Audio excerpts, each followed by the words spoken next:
तपाईहरुलाई अचम्म लाग्दैन एउटै जमिनबाट करेला उम्रिन्छ, त्यही जमिनबाट काँक्रो उम्रिन्छ, त्यही जमिनबाट सुन्तला उम्रिन्छ, स्याउ उम्रिन्छ, माटो एउटै हुन्छ तर त्यहाँ फल चाहिँ फरक फरक लाग्छ बीज अनुसारको। के अचम्म लाग्दैन?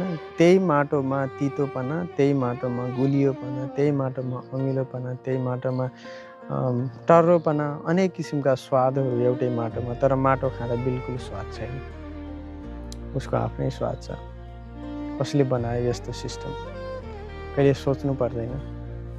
अहिले नास्तिकताको बजारमा मान्छेहरू ठुला ठुला कुरा गर्छन्, इभोल्युसनको थ्योरी दिन्छन्, अनेक कुराहरू गर्छन्, तर के यति बुद्धि लगाउनु पर्दैन कि यत्रो विविधता पृथ्वीमा कसरी अटोमेटिक हुन सक्छ?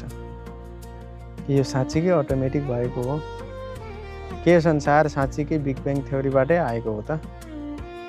कि हामीले भन्दैमा के त्यो सत्य हुने हो? हामी को हौँ भन्नेवालाहरू जो 50, 60, 70, 80, 90 वर्ष बाँचेर संसार छोडेर गइरहेका छौँ। पृथ्वी करोडौँ वर्ष पहिलादेखि विद्यमान छ र यहाँ अनेकौँ जीवात्माहरू, जीवहरू आएर छोडेर पनि गइसकेका छन्। हामी जब 2-4 जनाले घोषणा गर्दैमा त्यो सत्य हुँदैन। पृथ्वीमा रहेका हरेक विविधताको पछाडि कारण छ। ब्रह्माजी बताउनुहुन्छ ईश्वर परम कृष्ण सच्चिदानन्द विग्रह अनादिर आदिर गोविन्द सर्व कारण कारण। भगवान कारण हुनुहुन्छ, सबै कारणहरूको प्रमुख कारण हो। संसारमा विभिन्न किसिमका प्रजातिहरूको उत्पन्न हुन सक्छ, त बनाउनुमा कसको कारण छ? प्रमुख भूमिका कसको छ? सर्व कारणहरूको कारण भगवान हुनुहुन्छ। यो चिजलाई कहिले बुझ्छौँ हामीहरू? एउटा सानो सानो सेलमा भएको कार्यलाई हेर्नुहोस्, त्यहाँ हर चिजहरू फङ्सन हुन्छ, सबै कुराहरू अटोमेटिक चलिरहेको छ। मुटुको धड्कनलाई हेर्नुहोस्, के धड्कन तपाईँले धड्काएको धड्कन हो? शरीर त्यही हुन्छ तर पनि मरेर जान्छ। कसैले रोक्न सकेको छ आज शरीरलाई मर्नबाट? के मुभी बनाउँदैमा के हामीहरू भगवान भयौँ? के मुभी बनाउँदैमा भगवान भइन्छ? मेसिन बनायो भनेर ठुला ठुला कुरा गर्दैमा भगवान भइन्छ? आजसम्म एउटा कमिला बनाउन सकेको छैन, एउटा लामखुट्टे बनाउन सकेको छैन हामीहरूको कुरा भनेदेखि हेर्नुहोस् न कति ठुला ठुला कुरा छन्। संसारै हामी आफै चलाउँछौँ जस्तो कुरा गर्छौँ, हामी विध्वंस गर्ने कुरा गर्छौँ, एकअर्कालाई मार्ने कुरा गर्छौँ। के आजसम्म एकजनालाई बचाएर देखाउनु भएको छ? मार्न त सबैले सक्छ, तर बचाउन कोही सकेको छ? कसैले के जीवात्मा उत्पन्न गर्न सकेको छ? एउटा घाँस पनि उमार्न सक्नुभएको छ बिना बीजको? अनि हामीहरू चाहिँ भगवान आफै बन्ने प्रयास गरिरहेका छौँ। प्रकृतिमाथि कति दोहन गरिरहेका छौँ हामीले? विचार गर्नुहोस्। यो प्रकृतिले हामीलाई के दिएको छैन? हर चिज दिएको छ। यो प्रकृतिमाथि हामीले के दिएका छौँ? सारा वनजङ्गलहरू सबै सफा पारिसकेका छौँ। विभिन्न किसिमका फुलहरू फुलाएका छौँ, जुन फुलमा अहिले सुगन्धै छैन। हाम्रो अलिअलि तलमाथि गर्दाखेरि मात्र प्रकृतिमा यति बदलाव आउँछ। यो नेचुरल रूपमा छोडिदिएको भएदेखि आज कति सुन्दर थियो प्रकृति। विचार गर्नुहोस्, हाम्रो सानो इन्टरफियरले नै प्रकृतिलाई यसरी तलमाथि गरिदिरहेको छ। हामी चाहिँ चाहन्छौँ कि हामी चाहिँ प्रकृति बनाउँछौँ भनेर सोचिरहेछौँ। हाम्रो बुद्धिले प्रकृति भन्दैन। हामी प्रकृति अनुसार चल्नुपर्छ, हामी अनुसार प्रकृति कहिले पनि चल्दैन। हामी चाहिँ विचार गर्छौँ, हामी नयाँ सिस्टम ल्याउँछौँ, नयाँ पानी पर्ने वर्षाको सिस्टम ल्याउँछौँ, अनेक ल्याउँछौँ। हामीहरू नयाँ उत्पादन गर्छौँ, धेरै धेरै उत्पादन गर्छौँ। अहिले जमिनहरू सबै बर्बाद गरिदिइसक्यो हामीहरूले। अहिले बीजहरू पाउन छोडिसक्यो गाउँमा। अब त्यो बीजलाई रोपेर फेरि उत्पादन हुन छोडिसक्यो। यस्तो अवस्था सिर्जना गरेका छौँ हामीले। अनि हामी आफूलाई भगवान घोषित गर्न चाहन्छौँ। अहम भोक्ता भनेर आफूलाई भोक्ता भनेर घोषित गर्न चाहन्छौँ। अरूलाई तुच्छ रूपमा हेरिरहेका छौँ। वासुदेव कुटुम्बकमको यो सिद्धान्तमा अडेको यो संसारलाई हामीहरूले अहम भोगी, अहम भोक्ता, मै खाउँ, मै लाउँ, मोज मस्ती मै गरौँ, अरू सबै मरुन् दुर्जनहरू भनेर यस्तो किसिमले हामीहरू संसार सञ्चालन गर्न खोजिरहेका छौँ। नेता खराब, जनता खराब, व्यापारी खराब, हर व्यक्ति खराब। यसरी खराब प्रवृत्तिलाई लिएर हामीले संसारलाई विध्वंस गरिरहेका छौँ, युद्ध गरिरहेका छौँ, अराजकता फैलाइरहेका छौँ, अनेक कुराहरू गरिरहेका छौँ। खै त शान्ति कहाँ गयो भने? शान्ति त मर्यो, शान्ति छैन संसारमा।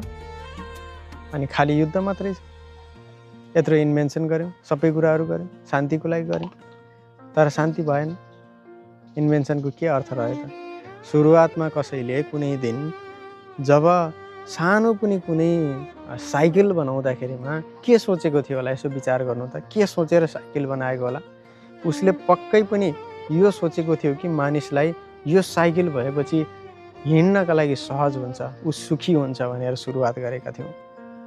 तर आज के सुखी भयौँ त? भएनौँ नि त।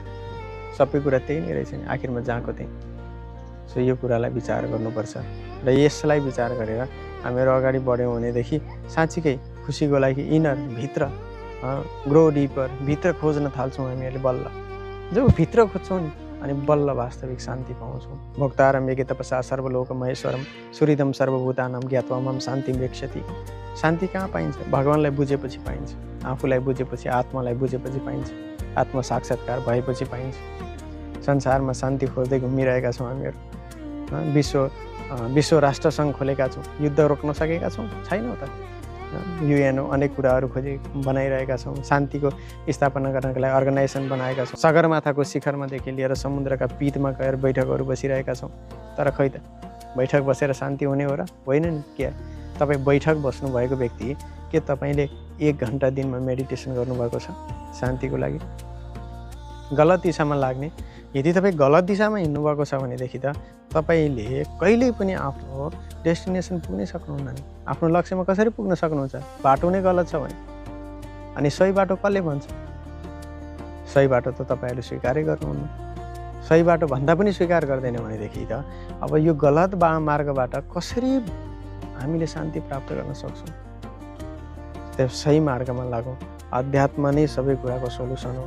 अध्यात्म छैन त समाजमा शान्ति छैन, सुख छैन, केही पनि छैन। हामीले कति पनि यो मोडर्न टेक्नोलोजीलाई गलत भनेका छैनौँ, तर यसको गलत इस्तेमाल चाहिँ गलत हो। चक्कु कहिले पनि गलत हुँदैन। चक्कुलाई प्रयोग गर्नेवाला व्यक्ति गलत हुन्छ। उसले सब्जी काट्नमा प्रयोग गर्छ या त गर्दन काट्नमा। त्यसैले हर वस्तुहरू ठिक छ, तर हामी प्रयोग गर्नेवाला व्यक्तिहरू हामीहरू साँच्चीकै अध्यात्ममा छौँ कि छैनौँ? कि हामीले आफूलाई कन्ट्रोल गरेका छौँ कि छैनौँ?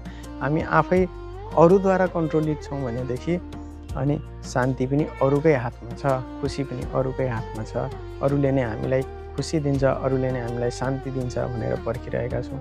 त हामीले आफूलाई कहिले पनि खोजी गरेका छैनौँ। आफूलाई आफ्नो भित्र इनर, आफ्नो भित्रको त्यो ज्ञानलाई प्रकाशित गरेका छैनौँ, त्यो शान्तिलाई, त्यो आनन्दलाई प्रकाशित गरेका छैनौँ। त्यही भएर संसारभरि शान्ति खोज्नतिर नलाग्नुहोस्, खुसी खोज्नतिर नलाग्नुहोस्। आफूभित्र हेर्नुहोस्, त्यहीँ खुसी छ, त्यहीँ शान्ति छ।